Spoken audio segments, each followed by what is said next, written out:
Bonjour à tous et bienvenue, vous regardez 6 minutes chrono, le rendez-vous quotidien de la rédaction de Lyon Capitale. Et on continue de s'intéresser aux élections législatives durant cet entre-deux tours. Et on va se pencher sur la 4e circonscription du Rhône avec vous, Anne Brunira, bonjour. Bonjour. Alors vous êtes la députée sortante de cette 4e circonscription qui englobe le 6e arrondissement dans son intégralité, une partie du 3e et une partie du 8e arrondissement. Vous êtes arrivé en tête du premier tour avec 34,10% des suffrages, devançant le candidat NUPS Benjamin Badouard, 31,72%. Vous êtes la seule candidate de la majorité présidentielle arrivée en tête à Lyon. Est-ce que vous considérez que cette élection, finalement, acte la bascule sociologique de Lyon vers la gauche ? Alors d'abord, je suis très satisfaite de ce score qui tient bien sûr au projet que nous portons, la majorité présidentielle, et aussi à mon implantation sur cette circonscription, puisque j'ai été élue du 3e, on y viendra au particularisme de la 4e. C'est important de le rappeler. Et puis, par rapport au score de mon opposant au deuxième tour, moi je tiens à rappeler que en fait, ce score, il est lié d'une addition de scores de 4 partis qui ont décidé de faire une alliance de circonstances pour ces législatives, et qu'il n'y a pas de dynamique, il y a juste une addition et qu'ils perdent des voix néanmoins. Donc je voudrais quand même rétablir la vérité, parce que parfois on a l'impression que ceux qui sont deuxièmes sont premiers, et ils nous ont déjà dit ça lors de l'élection présidentielle, donc faut être très juste sur les scores. Pour cette circonscription, fut une époque, les candidats de gauche n'atteignaient jamais le second tour, ou difficilement le second tour, ou en tout cas pas à ces niveaux-là dans cette circonscription.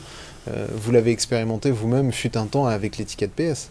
Oui, j'étais au second tour où j'avais fait un très bon score, mais j'ai été battue à cette élection-là. C'est une circonscription qui bouge. Je crois qu'il ne faut pas trop cataloguer quand même certains quartiers de notre ville, et notamment le 6e arrondissement, qui est beaucoup plus mixte que ce que l'on croit. Et donc, cette circonscription, elle est plus diverse que ce que l'on dit, effectivement. Mais j'y suis très implantée, j'ai fait un bon score. Et j'espère bien être en tête au deuxième tour. Vous dites qu'il n'y a pas de dynamique pour NUPS. Est-ce qu'il y en a une pour Ensemble ?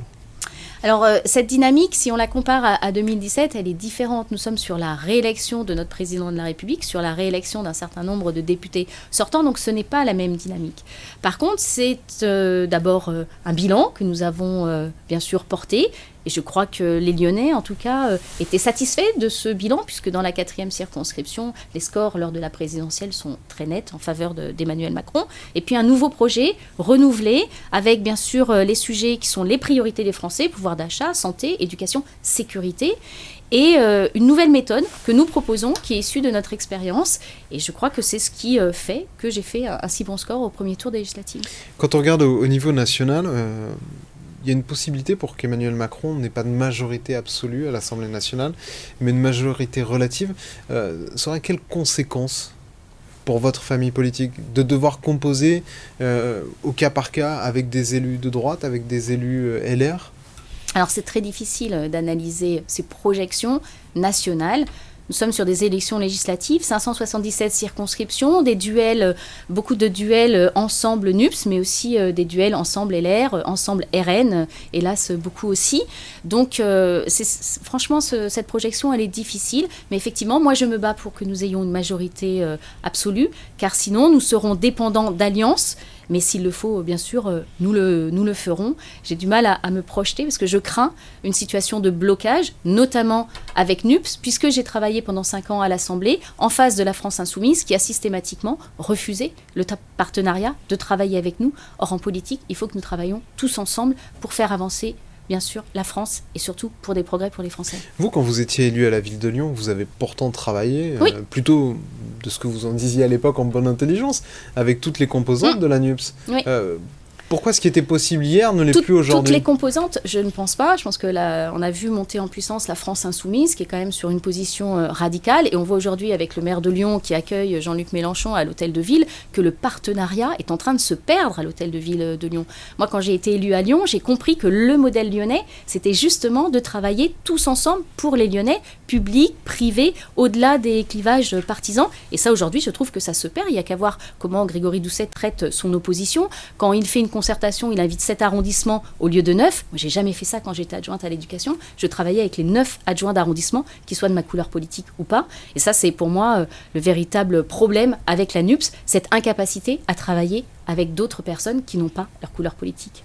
Vous qui venez du PS, quand vous entendez certains membres de votre parti ensemble renvoyer dos à dos l'extrême gauche, l'extrême droite, dire NUPES et RN c'est pareil, le danger est le même, est-ce que ça vous chagrine ? En fait, est-ce que vous êtes d'accord avec eux déjà ? Non, mais la difficulté, c'est qu'on nous demande un positionnement face au RN. Il est très clair, on l'a toujours dit, pas une voix à l'extrême droite, on a été constant. Mais face à la NUPES, c'est plus compliqué, car c'est un attelage de circonstances, avec à l'intérieur des personnes que nous savons pertinemment être républicains, et je pense à Fabien Roussel, parce que j'ai travaillé avec lui à l'Assemblée pendant 5 ans, et d'autres qui disent que la police tue. On ne peut pas avoir forcément le même positionnement entre deux candidats qui portent des discours aussi différents. Et donc c'est pour ça que nous disons au cas par cas, en fonction des candidats NUPES, bien sûr, nous défendrons tous ceux qui portent les valeurs de la République, mais pas les anti-républicains. Merci beaucoup Anne Brunira d'avoir répondu à notre invitation et à nos questions. Moi je vous retrouve très bientôt pour une prochaine édition de 6 minutes chrono et puis je vous donne aussi rendez-vous dimanche 19 juin à partir de 19h30 pour suivre la soirée électorale sur lyoncapital.fr et surtout aussi dimanche, n'oubliez pas d'aller voter. Au revoir.